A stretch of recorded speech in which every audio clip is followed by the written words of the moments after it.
if 24 grams of nitrogen gas reacts with excess H2 at 29 Kelvin inside a 2.50 liter container. Okay? So, partial pressure is being asked. Partial pressure of ammonia. So, partial pressure of ammonia. Guys, in the mean of partial pressure, that would mean also only pressure. There's no such issue if it is a vapor pressure, if it is a total pressure. So, it would mean pressure alone. Okay? Lubog-lubog na sa problem, ha? Okay. Partial pressure. Okay? Wala ipamita sa ammonia. Okay. Ang uban na yung mga examinees, mahadlok na yun if nanabit nila yung mga term nga napuno. Okay, but actually, sometimes parihara maguna siya. Okay? At least highly technical, mausap yun siya, di ba? Okay, so that is your question. Partial pressure of ammonia. Okay? If 24 grams of nitrogen, nagri-ari, grams of nitrogen, reacts, so ito pa plus, kaya reacts man. So plus H2, right? Gas. At 298 inside at 250 liter container. So the product will be ammonia. So balance the reaction na. Right? Okay, na may mga reaction chupa-chuchu. Okay, so 2 nitrogen, 2 hydrogen, hydrogen like ibabla chupa-chuchu. Nitrogen 2, 6 hydrogen, 3, ganun balance na siya. Okay? So, tadadat, ganun. Balance. Balance na rin siya. Okay? Now, klaro kayo nga temperature na, di ba? Temperature na, check. 298 Kelvin. Volume na ba? Okay na, 2.50 liters. Check. O, ganan. Okay. Pressure. Wala. Kaya may ipangita. Of ammonia. So unknown. Now, why number of moles? Wala sa siya universal ang temperature. Na temperature. O, pila. 298. O, check. Check. 298. Pero wala number of moles. Okay. Since you have a stoichiometric chemical reaction of an ideal gas, nitrogen gas and ammonia, so dito niyo makuha yung number of moles. Right? So again, using PV and RT is very obvious, guys, ha? Okay. So PV and RT, ganon. Okay. Like that. So, since pressure is being asked, this will be pressure is equals to nRT over V. Wherein you don't have the N, you have the R, the V. So your problem is N. After solving N, then bingo. You can solve successfully. How can you solve the N? Okay. Now you are referring to ammonia. Take note. You are referring to ammonia. So understood to be 2 moles, right? This first option. Direct. Substitute direct to 2 moles. Gas constant, temperature, and the volume of the ammonia. Kaya naman siya yung volume ng ihatag, 2.50. Pwede sad na siya. And the other option also will be another one, which is dimensional analysis. Solving conversion. But you know, others love conversion, but I don't love conversion. Sige lang. Okay? So, ano mag-convert na yun ka. So, naman kay basis of calculation 24 grams of nitrogen. Ano din mo siya? 24 grams of nitrogen gas. Okay? Muna siya metabo. Now, naantay molecular weight or atomic mass or atomic weight of nitrogen. So, dito din na mo siya makuan. 14. Right? 7 mga kuan niya mas number, di ba? So, 14 grams mole. Like that. This is for N2. Okay? Both are N2. If this is a gram N2, this is also mole. Ito kay iharap ng iyang katungod kay maura man siya tanan. Okay? Cancel grams, cancel grams. So this mole, 1 mole of N2. Now the second step, guys, mo siya depende guys ha. First step is to base its molecular weight, chuba-chucho. And then the second step will be based on the chemical reaction. So yung molar relationship, molar meaning the number of moles. Okay. Now, nitrogen gas in the reaction, pila man ang mole? Okay, 1 mole. It's very clear, right? 1 mole of N2. And then, kay ammonia man atong gipangita, numerator of mole of ammonia. So, 2 moles of ammonia. Okay? Like that. Cancel chuba-chuchu. Okay? Like this. What will be left is 2 moles of ammonia also. Okay? Like this. Moles of ammonia will be left. Okay, calculate. Okay, ganon. So, moles of ammonia will be left. So, pila na siya. Hoy! Hello ka. Okay, so, 14.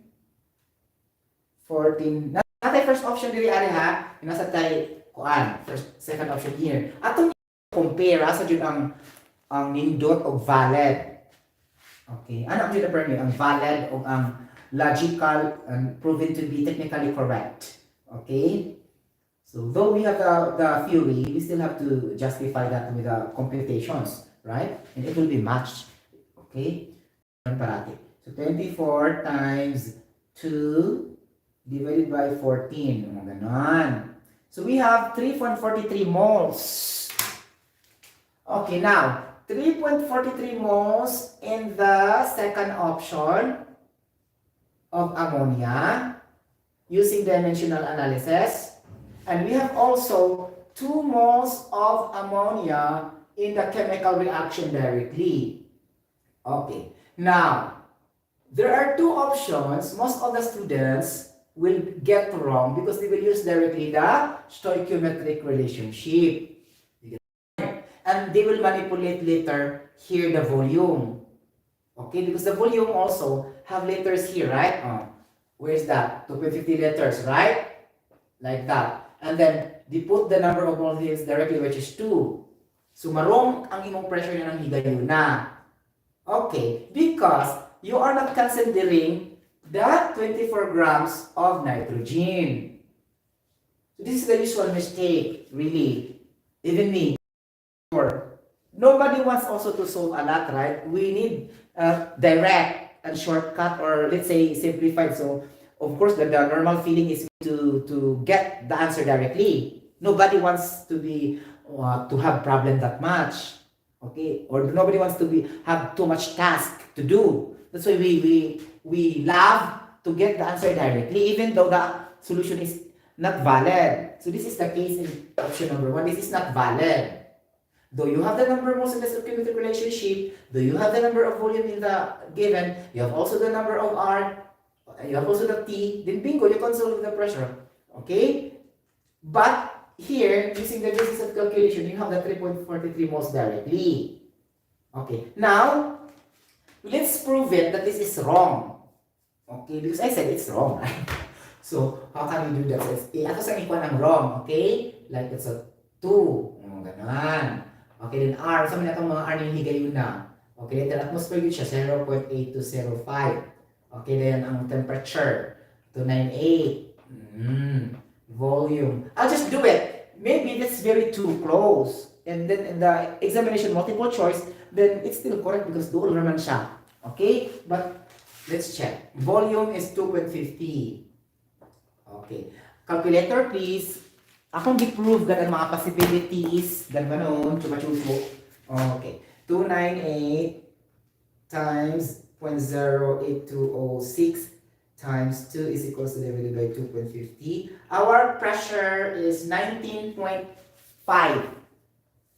atmosphere. 19.5 atmosphere. Is this valid? 19.5 atmosphere? Okay, let's put here. 19.5 atmosphere. For the first option. Okay? Ibutang na ito. Atong sipulan. Tararat. Ganon. For the second option, ito na i-erase ha. For the second option, using this 3.23 moles, ano naman siya pag-solve? So, pressure is equals to the volume. Okay, the number of moles, 3.43. Okay, 3.43. 8.08205 or 6. 8 point something naman lang siya. Okay, times 298. Okay, then volume is 2.50. Let's say it's very close, then it's okay. It doesn't matter, but that's not the correct way of solving. Okay, like that's a 298. Okay, times 1.08206 times 3.43 is equals to divided by 2.50. Ganon. 3.43. Let's check carefully. Okay, ganun chupa-chuchup times 298 is equal to that divided by 2.50 is equals to, okay, we have 33.55 atmosphere. Okay, like this. Okay, now, in my second option, I have 33.5 atmosphere. In my first option is I have 19.5 atmosphere. Now, I'm using 2 moles in the first option, right? Okay, let's do the relationship now. Okay. First, number of moles, 2. Okay, 2 moles, it will yield a pressure which is 9.5 atmosphere. Okay. Now, at 3.43 moles, it will yield a pressure of 33.55 atmosphere. Now, take note the relationship of the number of moles and the pressure. Hala, saan na nini mo ron? Number moles of the pressure. How can you do this? Go back again to the PV and RT. Okay? Like that. Though we can say also by common sense if we try to have this water here, but you know, it's very tasky also to think. Let's go to the formula. Maglagod akong O. Let's go na to formula. Dali ka yung formula, guys. And anyway, there are 2 types man. Hindi mo siya i-analyze dali by thinking ba, critical thinking, common sense. And there's also a way in the problem in the formula Jude. Okay, but I love formula Jude. Okay? So if you have PV and RT, okay? And RT, then solve for the value of N. Okay? So, mingo dito. N is equals to PV, chararat, over RT. Now, so ang atong ipangita is the relationship of the number of moles and pressure man siya. So, na ang number of moles, na ang pressure, na nilubog. Okay, nilubog ang volume, ang universal gas constant, and T. O, kung saan mo pagtangtang sa nilubog? Sayon ra kaya na siya in chemistry. Ang imong kadang panian ng higayon na guys, you always treat that as an equilibrium constant. K1, K2, K3, K4, so that your flow or your process will be in equilibrium or chemical equilibrium, meaning at steady state flow. Meaning, laminar siya, equal talaga ang flow niya, o wala siya yung mga turbulency or whatever, because independent of time. So, ano nila nga? Papasa na yung VRT, himuna mo siyang K-chuba-chuchu. Ganon. Okay, it's here, ganon. Ganon. Like that. Or by just looking at it, okay, N is equals to pressure, na wala na itong tulog, na constant naman to siya, in chemical equilibrium, okay, assuming, so, naa siya sa formula 3 so, klaro kayo siya, guys, na directly proportional. Because atbang man siya, wala siya sa ubos. Huwag siya na akong gitiman ang filmi, guys, na nakatabang din siya na ako sa board exam. Okay? Really? Okay, so, number of moles is equals to pressure times, anak man siya, no? RT over V. Oh. Ang mga nilubog, isuwat sa siya. Okay? Kaya mapilay man, relationship ni mo, mapilay kasabot. So, dapat nasa siya. Okay, o ganon. Bisaya na gabi ha? Okay, if we increase the number of moles, we increase also the number of pressure. Okay, now, going back to our answers. So, directly proportional pala siya. No? So, from 2 moles to 3.43 moles. From 19.5 to 33 moles. This is logic answer. Because the atmosphere is being increased. You got the point? By theory alone. Okay, that's the point. Though, we said it's not the correct way of solving the other part. Because we are not using the equilibrium. Now, ato mo siya pangita ang paagi nga. Okay, ano nga din siya logical? So, ato pangita nga logical siya. Ano siya, di ba? Okay, so, ato na sa computer ang kuan, pressure, hawakan ko ni 19.5. Kiningon man ka nga, dili na siya logical. Okay? So, let's put that as an X. So, in this case, again, going back to the concept of algebra na naman, ratio and proportion. This is the time that ratio and proportion will be happening. Why? Because we have the same quantities. Okay? At point 1, pressure and number of moles. At point 2, pressure and number of moles. But if it is not the same quantities, ratio and proportion will never be applied. So there's a limitation for ratio and proportion. That's why it's always least to be applied. You will solve first for the dimension analysis conversion, and then the formulas, awit ragid lang siya ratio and proportion, guys, ha? Muna yung pinakalas na kuanon, yung equals ng brain cells, ang ratio and proportion. Kaya dali ka maguna siya. But take note if it has the same quantities, the initial and the final. So ito niya, if temperature and pressure in the initial, the other one also temperature and pressure in the initial. Okay, then you can say, T1 over T2, ganun chuba-chucho. Something like this, pressure proportion. Okay, in every 2 moles, there's an X of pressure in which we don't know. And then, if we have 3.43, we have the defined and confirmed pressure that we saw a while ago, which is 33.55. And then again, going back to algebra, crisscross again. Mo ginatun guys, algebra. Okay? So, diagonal, ganon. So, 30.43x is equals to 33.55 times 2, ganon. Okay, so x, solve for the value of x. So, our purpose only is to make it logical here in the first option because it was not logical, right? We are not considering the basis of the calculation, which is the 24 grams. But still the same. The concept holds. The concept still the same. It will never change. But let's just make the correct talaga siya, ha? Okay, ganon. So, 33.55 times 2, who knows? Hindi siya makuan. Divided by 0.43 is equals to. Oh, it's still the same. 19.5. Okay? Ganon. So, perfect. Diba? Na-prove. Okay? So, mobile siya per liter. So, ano pala na siya guys? The number of moles will increase, the pressure will increase, but the volume will decrease. Okay? Then what happened to your kinetic energy? And that's another story. Okay? Nagkakitiman guys ba sa science? Maabot ko ka mga kinetic molecular theory, ganon. Nakakaloka.